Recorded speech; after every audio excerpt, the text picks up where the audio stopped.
al-Bahrani katika wanachuoni wakubwa sana, al-alim al-jalil wanaitwa Abu al-Hasan ibn Muhammad Tahir al-Amili al-Baqi, katika wanachuoni wa karne ya 12. Hiki ni kitabu cha tafsiri. Hii ni mjaladi 0. baada ya huu kuna mjaladi namba 1 na hivi mpaka mwisho. Hii ni namba 0. katika mukaddima wa pili ukurasa wa 62. hii ni chapa ya muassasatu al-a'lam lilmatbu'at kutoka Beirut, wakina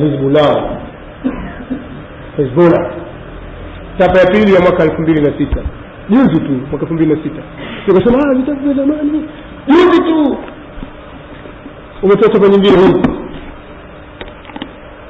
msikilize huyu anavyosema al-muqaddima الثانية, utangulizi wa pili, في بيان ما يوضح وقوع بعض تغيير في القرآن. في تاباري utangulizi wa pili katika kubainisha yale yanayoweka wazi kupatikana baadhi ya mabadiliko ndani ya Qur'an, wa annahu sirru fi ja'l al-irshad ila amri al-wilayah wal-imama, na kwamba Qur'ani ndio siri katika kuwekwa uongozo wa jambo la wilaya, utawala na uimamu, wal-ishara ila fadhail ahli al-bayt, na kuishiria fadhila ahli al-bayt, wa fardu ta'ati al-a'imma, na kufaridhisha utiifu kwa maimamu, bihasabi batni al-Qur'ani wa ta'wili, wa kiasi cha undani wa Qur'ani na ta'wili wake, wal ish'ar bidhalika ala sabili at-tajawuz, na kulitambulisha hilo kwa njia ya kimajazi, والرموز na kwa ishara, والتعريض في ظاهر القرآن وتنزيله, na kufanya ardhi katika dhahiri ya Qur'ani na uteremsho wake. Hiki kitu cha habari chote. Sasa sikiliza maneno yake, anasema i'lam أن الحق الذي لا محيص عنه بحسب الأخبار المتواترة الآتية وغيرها. fahamu kwamba haki ambayo haikwepesi, ukweli ambao haukwepesi. fahamu kwamba ukweli ambao haukwepesi kutokana na habari zilizokuja kwa wingi mutawatira zifuatazo na nyinginezo, anna hadha alquran alladhi fi aidina, kwamba Qur'ani hii iliyoko mikononi mwetu sisi, qad waqa fihi ba'da rasulillahi sallallahu alayhi wasallam shay'un min at-taghyirat, ipatikana ndani yake baada ya kufa mtume sallallahu alayhi wasallam kitu katika mabadiliko. wa asqata alladhina jama'uhu ba'dahu kathiran min al-kalimat wal ayat, na wale walioikusanya baada yake mtume sallallahu alayhi wasallam wameondosha maneno mengi na aya nyingi. waliokusanya Qur'ani baada ya mtume sallallahu alayhi wasallam kina nani? Masahaba nani? Abu Bakar, Umar, Uthman, ina Ubay bin Ka'b, ina Zaid bin Thabit. hao ndio walikuwa ni jopo la masahaba wamekusanya na wakaiandika, tofauti na kuandika baadhi ya vitabu vya Islamic knowledge katika shule kwamba Qur'ani katika zama za mtume sallallahu alayhi wasallam na msahafu ulikuwa. Sema ni sawa. Wakati wa mtume sallallahu alayhi wasallam Qur'ani ilikuwa imekusanywa ndani ya vifua na wengine walikuwa wameandika katika makaratasi. Msahafu kama msahafu umekusanywa katika zama za masahaba, na hii ni katika fadhila za masahaba walizozifanya. Sasa anasema wameondosha wale waliokusanya baada ya mtume sallallahu alayhi wasallam maneno mengi na aya nyingi. Sikiliza anavyosema, wa innal qur'ana al-mahfuz amma dhukir, na kwamba ile Qur'ani iliyolindwa kwa yale yaliyotajwa, alimuwafiku lima anzalahu Allah ta'ala, Qur'ani yenye kuwafikiana na yale na vile alivyoteremsha Allah ta'ala, ma jama'ahu Ali alayhi salam, ni ile Qur'ani aliyokusanya Ali alayhi salam kwa pamoja. wa hafidhahu, kisha Ali akahifadhi Qur'ani hiyo ila an wasala ila ibnihi al-Hasan alayhi salam, mpaka ikamfikia mwanawe Hasan. wa hakadha, wakarifishana hivyo dawali kutoka kwa Hasan ikienda kwa Hussein, Hussein kwa mwanawe Ali, Ali kwa mwanawe Muhammad kwa mtoto wake Jaafar kwa Musayyib, mpaka anasema ila anintaha ila al-Qa'im alayhi salam, mpaka Qur'ani hiyo ikafika kwa al-Qa'im, huyo Mahdi, ikamfikia yeye alayhi salam. wa huwa al-yawma indahu salawatullahi alayhi. Na hiyo Qur'ani hivi sasa, hivi leo iko kwake alayhi salam. Sasa hawa vijana wakija wakisema tuonyeshe msahafu wa Sheikh kwa mimi nitaona vipi? Labda mimi nikuchukulie kwa imamu wenu. Kwa hiyo maneno yote yanayozungumza kina Al-Khoi, kina Muhammad Hadi Maarifa, ndio yanayozungumza Qur'ani hiyo kama iko wapi? Iko katika pango huko Samarra, Sarra Marra, Samurra, Iraq, kwenye pango. Jana tulitaja kidogo habari za Mahdi hapa kwamba huyo imamu wa 12 yuko pangoni. Alipozaliwa kama wanavyosema wao, sisi tunasema hajazaliwa wala hakuna kitu hicho.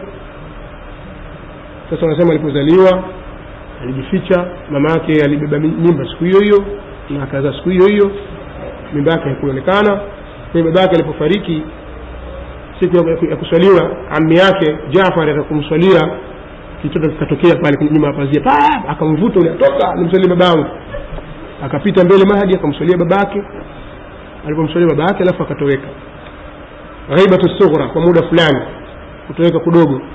Kutoweka kudogo vipi? Kwa sababu alikuwa tayari ana mawasiliano na watu wa nje, albawabun, wale watu nuwabu wanakaa pale. Wewe kuna swala lako wamfuata, mimi bwana na swala hili, yeye achukua na mpelekea imamu, lakini kwa hela kwa sadaka, kwanza khums na pesa nyingine watoa. Kwa hiyo yeye anakwenda anatoa habari kule alafu anawafikishia. Hivyo hivyo alipofariki akarithi mwanawe, alipoondoka yeye akaja mwingine, kutoka huyo mwingine akaja mwingine, wanne. Watu kwa ile jambo kila mmoja analipapia kwamba kutoka kama nitakuwa mimi. Yule wanne akawaambia, imamu ameniambia kwamba hataki tena unaibu, hamna wakala tena. Kwa hiyo mwisho, kwa hiyo baada ya hapo ikajibiwa ni al-ghaibatul kubra. Lakini imamu na yuko pangoni. Sasa hiyo Qur'ani hiyo iko nayo yeye. Hiyo kazi ya imamu anayokuja kuifanya kile ukisoma katika mihadhara hii ni jambo jingine mbali kabisa. Tunaona kazi yake atakuja kuua Waarabu wote, Makureshi. Anaanza kuleta ukabila za chuki. Waarabu, ataivunja al-Kaaba, atavunja msikiti wa Mtume, atavunja msikiti wa Makka, atafanya hivi, atawaua, atawafufua Abubakar na Umar na wengineo katika masahaba, atawaua. Aisha atampiga hadi ya ta'zir, Sinani atafanya hivi. Yani ni vituko, na atahukumu kwa sheria ya Daudi. Duniani kuna visa sana. Nyie msome vitabu vitazaleni. Sasa mimi nauliza, hivi mtu huyu anayesema maneno haya ni Muislamu kweli? Sitaki nijibu mimi hapa. Maneno haya ni maneno ya Kiislamu kweli? Na maonaje kwa maneno haya yatakapoingia katika mikono ya makafiri? Tutasalimika sisi kweli na ukafiri huu? Mimi nimeanukuu maneno haya na sikumzulia wala sikuyafahamu ufahamu mpotofu. Mayunga alipokuwa akiandika kitabu chake Zao la Saqifa, mimi nilipotaja maneno haya akasema mimi nimenukuu vibaya, sikuelewa. Alafu akanukuu maneno huko mbele yanaonyesha kwamba wao Mashia wanasema kwamba hatuna Qur'ani nyingine zaidi ya hii. Sasa kumjibu leo mtaona kwenye kitabu insha Allah, lakini maneno aliyozungumza mimi nitamtoa katika mwelekeo wa mazungumzo. Kwa hiyo mimi nilikuwa nataka kuzungumza huu mushaf wa Ali au mushaf wa Fatima. Niliposoma kitabu cha Abdullah Nasir hata Mayunga alipokuwa akiendelea kwenye tafsiri yake chapa ya pili na chapa ya kwanza, nadhani pia amegusia swala hili kwamba huo msahafu unaitwa msahafu wa Fatima upo, lakini ni kama msahafu mwingine tu. Kuna msahafu chapa imeandikwa na Uthmani, mwingine imeandikwa na nani, lakini msahafu na wala hakuna Qur'ani tofauti na hii, ni hii tu. Wakasema hivyo. Kwa hiyo ni mambo ya kuzuliana tu, kupakana matope. Hili pamoja na kwamba nimelijibu kwenye kitabu hiki, lakini mimi nataka nisome mbele yenu kama mtaniruhusu. Niruhusu yanayozungumzwa kutoka kwenye vitabu vyao. Sasa je, hiyo Qur'ani inayosema ambayo iko nayo ameandika Ali bin Abi Talib lengo kwa huyo imamu wao wa 12 ni Qur'ani, msahafu wenye Qur'ani ambao ni tofauti na Qur'ani hii kimaandishi na kimaneno, au ni tafsiri tu kama anavyosema Al-Khoi. Nataka nisome katika kitabu kinachoitwa Usul al-Kafi au Usul al-Kafi wala basi washaka saraha Rawdatul al-Kafi هنا أعتبر المغرب نقولت ونشكو سيب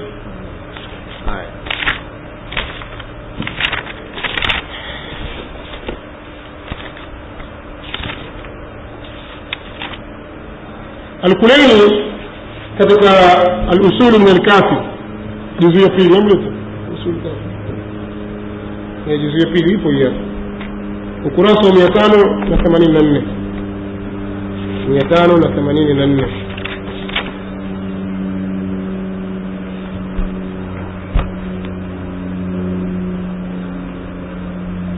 anasema hivi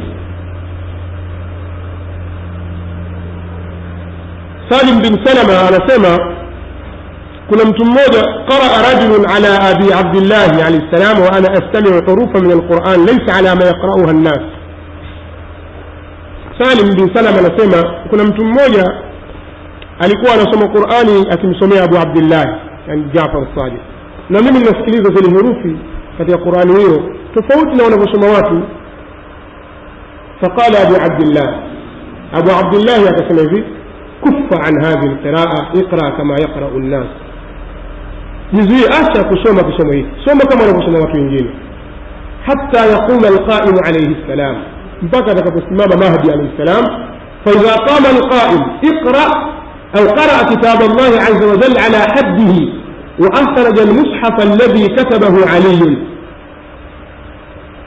Mahdi atakapokuja atakisoma kitabu cha Allah kwa mipaka yake na atamtoa ule msahafu aliyoandika Ali, kisha akasema وقال أخرجه علي إلى الناس. msahafu huo Ali alimtoa kwa watu akawapa watu hina faragha minhu alipomaliza kuandika wakatabahu na akaandika. فقال لهم akawaambia watu hawa هذا كتاب الله عز وجل كما أنزله الله على محمد قد جمعته من اللوحين. hiki ndio kitabu cha Allah kama Allah alivyokiteremsha kwa mtume Muhammad, nimekukusanya baina ya magamba mawili. فقالوا هو ذا عندنا مصحف جامع فيه القرآن لا حاجة لنا فيه. sisi tunayo hii Qur'an msahafu imekusanya ndani yake Qur'an, hakuna shida na msahafu wako. فقال ما والله ما ترونه بعد يومكم هذا أبدا. علي akamwambia basi hamtauona tena msafu baada ya leo hii milele. إنما كان علي أن أخبركم حين جمعته لتقرأوه. mimi nitaka kuwabainishia wakati nilipokusanya ili muisome Qur'ani hiyo, lakini kama hamtaki basi. hii ni riwaya sio katika usulu al-Kafi. riwaya nyingine ambayo katika Rawdatul Kafi alafu akileta tuisoma riwaya hiyo, tusikie sura moja hivi namna inavyosomwa, alafu tutawauliza je, sura hii ndivyo ilivyo katika Qur'ani tulionayo? Alafu hawa wanaosema maneno haya ni Waislamu? Kwa hiyo tunamdosa mmoja kumshika kuleni, huyu je ni Muislamu? Kama si Muislamu, je kitabu chake kilichobeba mambo haya ya moto laani kabisa. Tutashika mwingine hivyo hivyo kutuona kama mtabakiwa na mahali pa kuchukua dini. Tutauliza dini yenu mtachukua wapi? Kutoka kina Abu Huraira au kutoka kina nani? Itakuwa hamna mahali pa kwenda ila mrudi tena katika misingi ya Ahlusunnah wal Jamaa. Haya, tujalie kwamba nukta hiyo tumemaliza. Katika kitabu Yahudi Juma ya Pazia nilipokuwa nikitaja orodha ya wanawachuoni wenye kupinga, wenye kusema kwamba Qur'ani imepotoshwa, nikamtaja mwanawachuoni mmoja akiitwa Habibullah al-Khoi huyu mwenye kitabu hiki, na nikayanukuu maneno yake yanaonyesha kwamba yeye pia anasema riwaya za kupotoshwa Qur'ani ni mutawatir, umeelewa?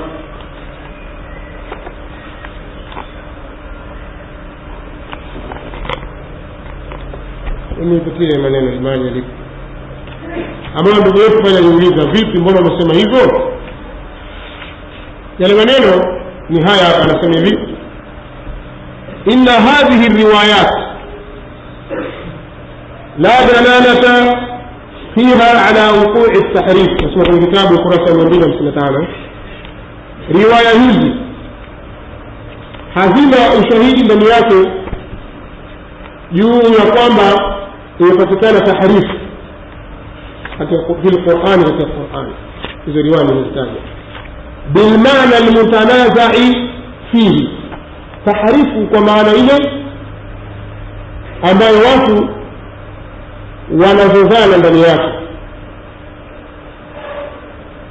Hii taarifu kwa maana ya kwamba Shia wanasema kwamba Qur'ani imepotoshwa, Shia wanasema hapana, sisi tuseme hivyo. Sasa taarifu kwa maana hiyo ya kubadilishwa baadhi ya aya, sema hilo, hizo hadithi hazina maana hiyo. Watawdhihu dhalika, na ufafanuzi wa hilo, anasema inna kathiran min ar-riwayat, nikanukuu kwanza hapo, hapa wingi katika simulizi, wa in kanat dha'ifat as-sanad, hata kama zikiwa zina sanadi dhaifu, fa inna jumlatan minha nuqlat min kitab Ahmad bin Muhammad bin Sayyar, jumla au sehemu katika riwaya hizo zimenukuliwa kutoka kwenye kitabu cha Ahmad bin Muhammad as-Sayyari, hata kama zikiwa ni dhaifu. Alladhi ittafaqa ulama'u ar-rijali ala fasadi madhhabi, mtu ambaye wanaofikiana wanawachuoni wa rijali, yani wapokezi wa watu wanaopokezi wa hadithi, juu ya ufisadi wa madhehebu yake. Wa annahu yaqulu bit-tanasukh, na kwamba huyu bwana anazungumza kuwa kuna tanasukh al-arwah. Tanasukh ni kwamba wanaitakidi katika baadhi ya mashia kwamba mtu akifa hafi moja kwa moja, akifa roho yake inahama kutoka kwenye mwili wake. Kama yeye ni mtu mwema, kama ni mtu mwovu mathalan, itaingia kwenye mnyama mwovu kama nguruwe, mbwa, au na wanyama wengine madhalili. Kwa roho inahama, kwa hiyo ataadhibika. Kama au punda atakuwa katika kubebesha mizigo kwa kadiri ya muda fulani, punda yule akifa roho inarudi, alafu mtu anarudi tena, inakwenda roho yake watu wengine, hivyo hivyo anakuwa inahama, lakini hafi moja kwa moja. Hii ndio tanasukh al-arwah, naelewa. Sasa huyu mshia huyu Ahmad bin Muhammad bin Sayyar anitikadi hiyo. Kwa hiyo alikuwa yasema kwanza huyu hafai. Hizo riwaya zinathibitisha kwamba Qur'ani imepotoshwa, zimepokewa kutoka kwa huyu mtu, na huyu madhehebu yake ni fasik. Mimi namjibu kwamba si kweli. Maneno haya yanafanana na maneno ya Murtaza al-Askari kuhusu Saif bin Umar, kuhusu riwaya ya Ibn Saba. Riwaya nyingi zimepokewa, hazikupitia kwenye kitabu cha Ahmad bin Muhammad Sayyar. Tayeb, kisha akasema wa min Ali ibn Ahmad al-Kufi, pia riwaya hiyo kutoka kwa Ali ibn Ahmad al-Kufi alladhi dhakara ulama ar-rijal annahu kadhab, mtu ambaye wanawachuoni wa wapokezi wanasema kwamba mtu huyo ni mwongo. Wa annahu fasid al-madhhab, na kwamba yeye ni mtu mwenye madhehebu mbaya. Tutasikiliza anasema illa anna kathrat ar-riwayat, bi qawli al-Nukumini, أن كثرة الروايات تورث القطع بصدور بعضها عن المعصومين. wingi wa simulizi za kishia iliyopotosha Qur'ani zinatupa uwezo wa kuhukumu ya kuwa baadhi yake zimetoka kwa maimamu maasumin. Hizi riwaya hizi zimepita kutoka kwa nani? Ahmad bin Muhammad bin as-Sayyari au kutoka kwa Ali bin Ahmad al-Kufi. Huyu kadhabu, madhehebu yake mbaya, na yule kadhabu, madhehebu yake mbaya. Lakini isipokuwa wingi wa riwaya nyingine, illa anna kathrata ar-riwayat, isipokuwa ule wingi wa riwaya, kuonyesha kwamba riwaya zilizokuja kutaja kupotosha Qur'ani ziko nyingi sana. Sasa ule wingi wake turiku al-qat'a bisuduri ba'dha 'an al-ma'sumin, zinatupa uwezo wa kuhukumu ya kuwa baadhi yake zimetoka kwa maimamu maasumin, wala aqalla min al-itminan bidhalik, na hapana kwa kiwango cha chini kabisa kinachotupa utulivu wa kukubaliana na hilo. wafiha maaruya bitariqin mu'tabar, na zipo katika hizo pia vile vile zilizopokewa kwa njia ya kuzingatiwa. fala hajata bina ila takallumu fi sanadi kulli riwayatin bikhususiha, sisi hatuna haja ya kuzungumzia kuhusu sanadi na kila riwaya kwa upeke wake. Mimi katika maneno haya nikasema hata huyu Abul Qasim al-Khoi anakubali kwamba ndani ya Mashia kuna riwaya nyingi zinazothibitisha kwamba Qur'ani imepotoshwa, na kuna baadhi ya riwaya hizo zimepita kutoka kwa maimamu maasumin. Huo ndio ufahamu wangu mimi nilivyofahamu katika riwaya hizi, na ndio maana nikamtaja hapa kwamba katika wale wenye kusema kwamba Qur'ani imepotoshwa, na huyu naye pia vile vile nikamtaja kwa sababu ya kauli hii. Nilipowataja kule wanawachuoni ambao wanasema Qur'ani haijapotoshwa, nikamtaja huyu kwa kauli ile nyingine, kwa sababu kule anapinga, lakini hapa anakubali zile riwaya kutoka kwa maasumin. Sasa mimi nauliza swali, riwaya inayotoka kwa maasumin, kwa imamu maasum, ikiwa imethibiti kwamba imetoka kwake kama anavyosema al-Khoi, mimi natakiwa wewe, au kama wewe Shia unatakiwa uchukue aliyosema imamu maasum, au uchukue ufahamu wa mtu ambaye si maasum? Ikiwa wewe unafuata madhehebu ya Ahlul Bayt, bila shaka utasema mimi nitachukua kauli ya maasum. Sasa riwaya zilizotoka kwake anatuthibitishia al-Khoi kwamba riwaya hizi zimekuja kwa kiwango chenye kuzingatiwa, tena nyingi. inna kathrata ar-riwayat turithu al-qata' bisuduri ba'dha 'an al-ma'sumin wala aqalla min al-itminan bidhalik, wa fiha ma ruya bi tariqin mu'tabar, fala hajata bina ila at-takallum fi sanad kulli riwayatin bi khususiha. Hai maneno ameyazungumza al-Khoi, na mimi nitakuyasoma nimeyafahamu hivyo. Sasa wewe sema hapana, haya maneno maana yake sio hiyo, alafu ulete maana yake anakusudia nini. Mimi nafuta kama hapa nimekosea, nilifahamu kimakosa, ikiwa hayo maneno ninayozungumza yanaendana na kanuni za lugha ya Kiarabu na sio vile unavyoona wewe. Sasa ndugu yetu anataka maneno haya ayatajiwe, na tuyaona yeye ataingia katika Ahli Sunna wal Jamaa. Maneno yako hapa, tutapata nafasi baadaye insha Allah ya kuleta maelezo kuhusu tukio hili. Labda niwaulize kidogo, kwa mujibu wa maelezo haya niliyotoa, tunajifunza nini?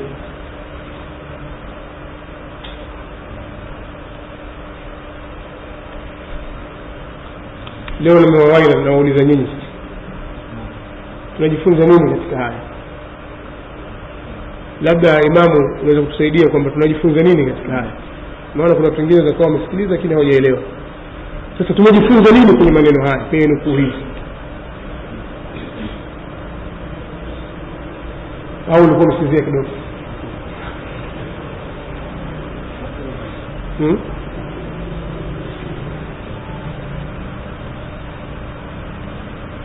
Kuna mtu ana kitu kipya au maneno ambayo amegundua, nini tunajifunza? Basi kama hakuna, mimi naendelea. Naam, Abu Anas, mtu mwenye kidogo tusikie.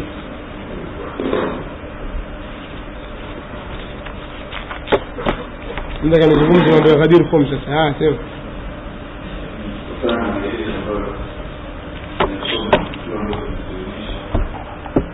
Kisha kwamba umungu wa kote na mtumishi na kushika sana wajibu kufanya nao kufanya, na vile kuhakikisha kwamba Qur'ani hii kwa sisi ni tofauti kabisa na Qur'ani ambayo Allah Subhanahu wa Ta'ala alieleza. sahihi ni ambalo katika hali imefanya Allah haya sehemu ya ile kwa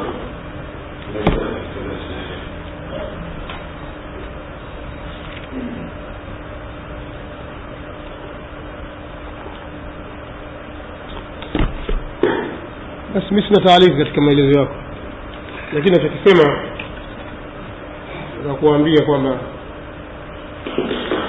kwenye kitabu Yahudi na Mapazia ndio kusema kwamba kuna kadhia baina yetu sisi na Mashia. Kwanza zifai kufumbiwa macho, na wala hatuwezi tukakaa katika meza ya maelewano bila kujadiliwa na kupatiwa ufumbuzi kadhia hizo.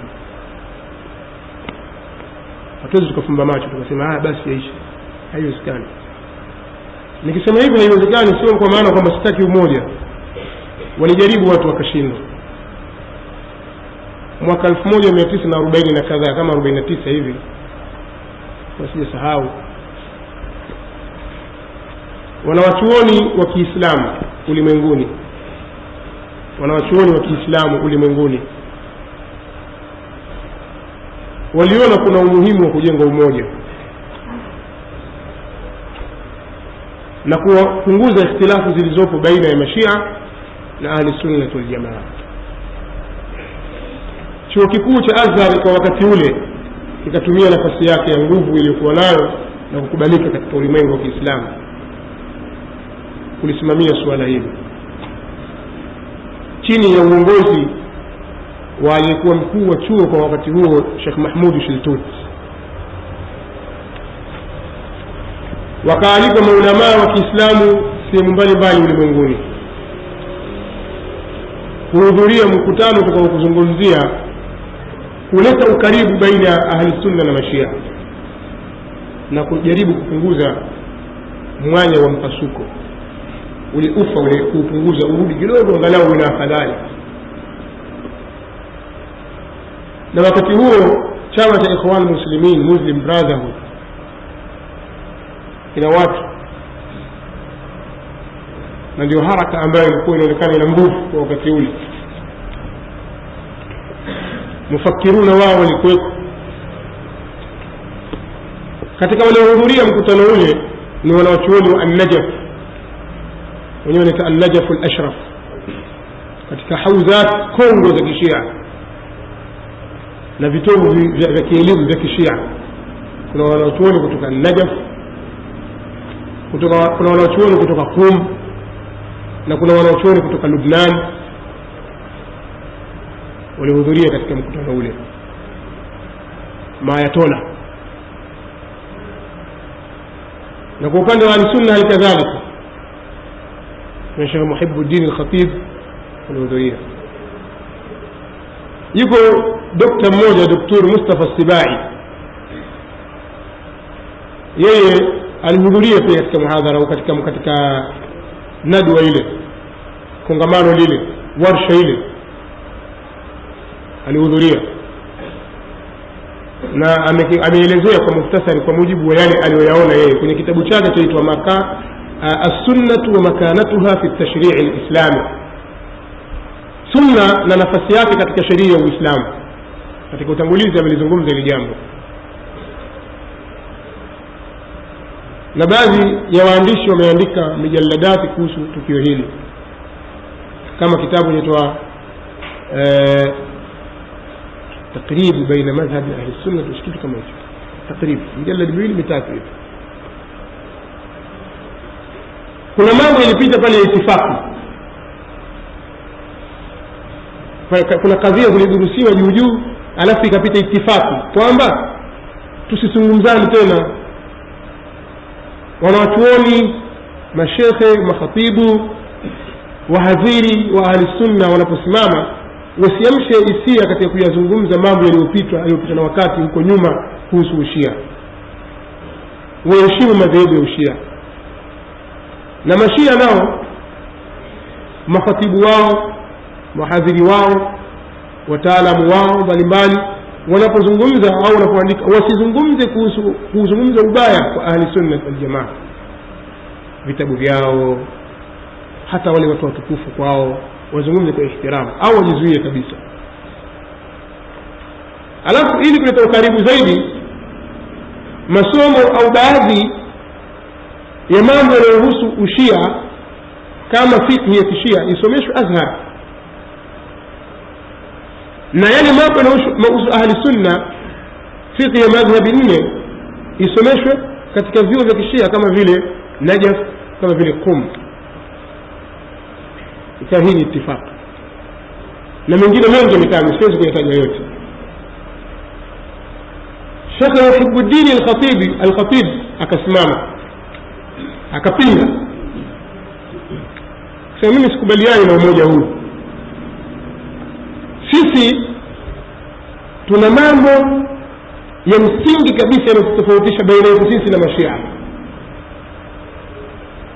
ambayo hayawezekani kufumbiwa macho, ni lazima yajadiliwe, yapatikane ufumbuzi wake. Lakini tunaweza kukubaliana hapa tukawa tumeyazika haya mambo, lakini kama vile moto tumefunika na nyasi mbichi nyasi kavu, ikawa ukitazama juu kama vile hakuna moto, lakini wakati wote unaweza kulipuka moto ule. Tusikubali kuondoka hivi bila kujadili nukta baada ya nukta, na wale waliowatika batili waiache batili washike haki. Huo ndio msimamo wao, na akawa ameandika mswada wake, na baadaye ukaandikwa mswada ule kama kitabu kikaitwa Al-Khututul Arida, kitabu maarufu kwa Kiswahili. Kimetarjama na baadhi Tanzania, kuna mtu alitarjama Kenya, Sheikh Ahmad Musallam alitarjama katika misingi mikuu. Lakini Muhibbuddin al-Khatib aliliona hili, lakini pale watu walimtazama vibaya. Huyu Wahabi huyu tutakuletea shida hapa, watu washafikiana, watu kuleta mambo ya zamani, mambo ya mifarakano.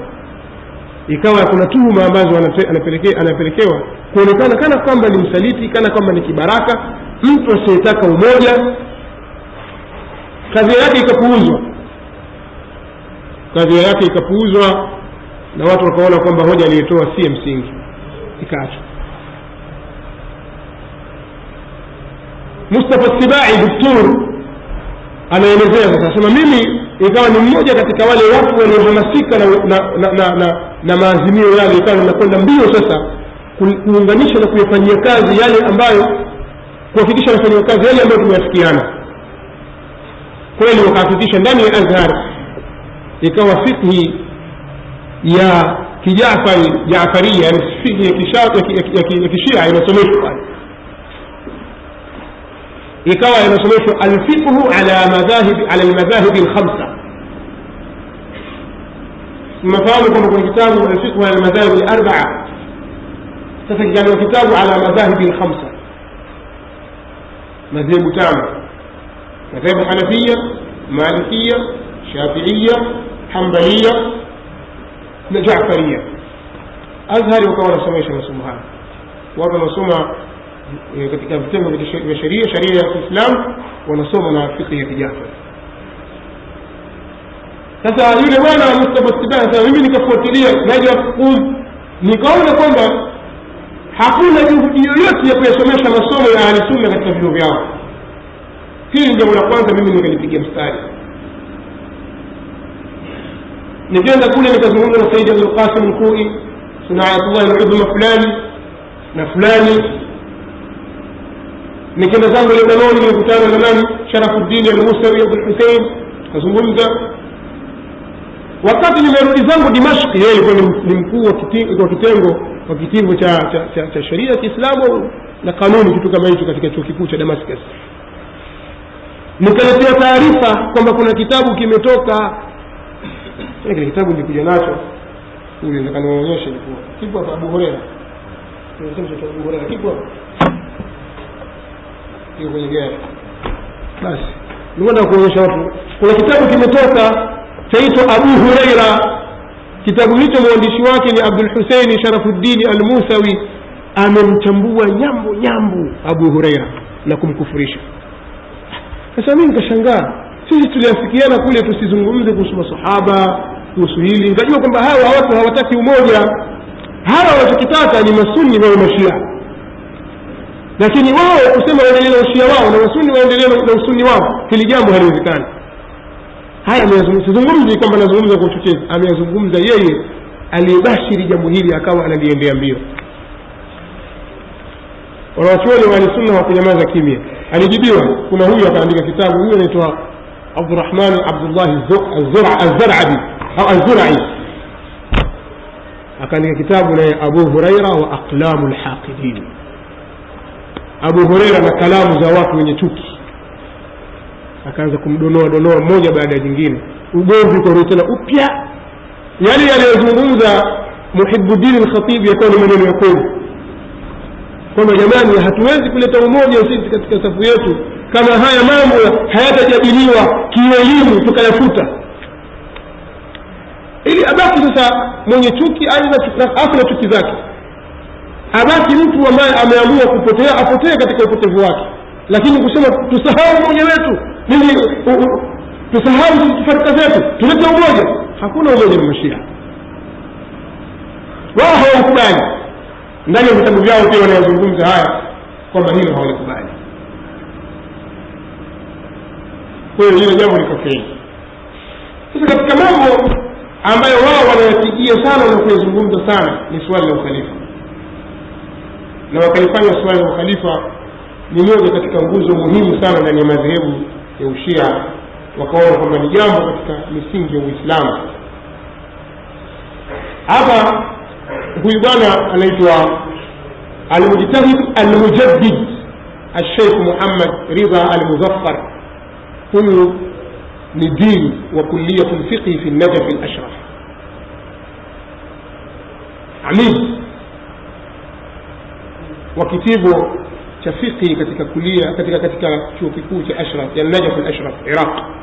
Ndio kaandika kitabu hiki, anaitwa Muhammad Ridha Al-Muzaffar. Kitabu chaitwa Aqaidu Al-Imamiyya, itikadi za imamiyya, yani Shia na Sharia. Anasema nini? Na'taqidu anna al-imamata aslun min usul ad-din la yatimmu al-iman illa bil-i'tiqadi biha. Sisi Shia tunaitakidi kwamba uimamu ni msingi katika misingi ya dini. Imani haitatimia ila kwa kuitakidi uimamu. Kisha akaendelea akasema haitafaa kufuata tu kuwafuata hapa kina baba na watu wa familia na walezi, kufuata tu, bali hakuna budi au ni wajibu kwa kila mtu kutafakari katika swala la tauhidi na utume. Kwa hiyo akasema katika maelezo yake kwamba uimamu nao fal-imamatu istimraru lin-nubuwwa, uimamu ndio uendelezo wa utume. Kama Mtume sallallahu alaihi wasallam ameshafariki, lakini ule utume wake sasa una muendelezo wake na uimamu unafuatia. Akataja dalili, akataja hoja mbalimbali, mpaka akafikia kusema kwamba hao maimamu ni maasumun. Akasema hivi, wala ataqidu anna al-imama kan-nabii يجب أن يكون معصوما من جميع الرذائل والفواحش ما ظهر منها وما بطن من سن الطفولة إلى الموت عمدا وسهوا، كما يجب أن يكون معصوما من السهو والخطأ والنسيان، لأن الأئمة حفظة الشرع والقوامون عليه حالهم في ذلك حال النبي. tunaitakidi kwamba uimamu ni kama unabii. Kwa hiyo ni wajibu kwa imamu kuwa ni maasum, au amekingwa na kufanya makosa, amekingwa na makosa yote na mambo machafu yote yaliyo dhahiri na yaliyojificha, kutoka umri wa utoto mpaka kufa, iwe kwa makusudi au kwa kusahau. Kama vile ambavyo ni wajibu imamu awe amekingwa na kusahau, asiwe amesahau wala kukosea wala kusahau pia, kwa sababu maimamu ndio walinzi wa sheria na ndio wanaosimamia sheria hiyo Allah tabaraka wa taala. Hali zao ni kama hali za manabii. Kisha akataja sifa za maimamu, akataja aliyotaja. Sasa ukiwauliza hawa mna ushahidi gani juu ya masala ya isma, kama maimamu wamekingwa na makosa? Mna ushahidi gani juu ya kwamba maimamu hawasahau? tangu kuzaliwa mpaka kufa mna ushahidi gani katika mambo haya? Watakutajia aya tuliyosoma jana katika darasa iliyopita, aya at-tathhir, lakini aya ile nadhani mlielewa jana na mna maswali ya kuwauliza. Mkikutana nao waulizeni, lakini jifunzeni zaidi, kwa sababu usije ukachukua baadhi ya vitu ukawa tayari ushajua. Jifunzeni, na ukishajifunza ukiwa na misingi hakuna kufunganisha. Sasa mkiwauliza huu uimamu mnaosema nyinyi kama unabii, uimamu ni kama unabii, hii nukta ameitaja huyu na ameitaja mwenye aslu Shia kwa usulu. Uimamu ni kama nabii, kama unabii. Kwa hiyo Allah ndiye anamchagua imamu, na jambo hilo haliendi kwa khiari.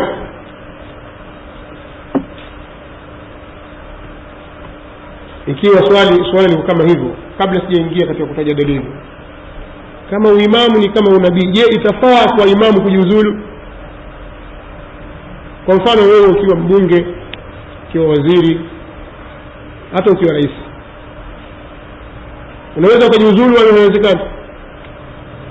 Tunayaona hayo watu wanafanya, watu wanajiuzulu.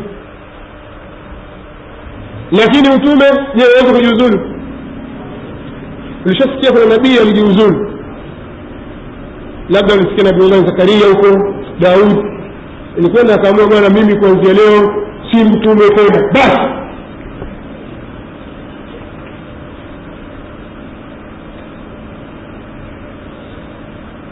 Sasa kama uimamu ni kama unabii, mbona tunaona baadhi ya maimamu wanajiuzulu? Mara uthibitisho hilo, uthibitisho hilo upo. Al-Hasan ibn Ali alijiuzulu, tutayaona haya insha Allah. Haya, tupeni ushahidi juu ya uimamu kwamba ni asili katika msingi, katika misingi ya dini. Ukhalifa ni msingi katika misingi ya dini. Imani haiwezi kutimia ila kwa hilo. Tupeni ushahidi. Watakusomea hadithi nyingi sana, hadithi ziko nyingi sana. Haya, tupeni ushahidi wa kwamba hao ambao nyinyi mmewataja kwamba ndio maimamu, kwamba hao ndio waliokusudiwa na sio hawa tunaosema sisi. Mimi nazungumza maneno haya kwa ufupi na katakata. Watakwambia ni hadithi inaitwa hadithi ya Ghadir Khum. Hadithi hii ndio ambayo ilitumika kumtangaza, au tukio hili ndilo lilothibitisha ukhalifa wa Ali bin Abi Talib na kizazi chake kwa tangazo la wazi kabisa.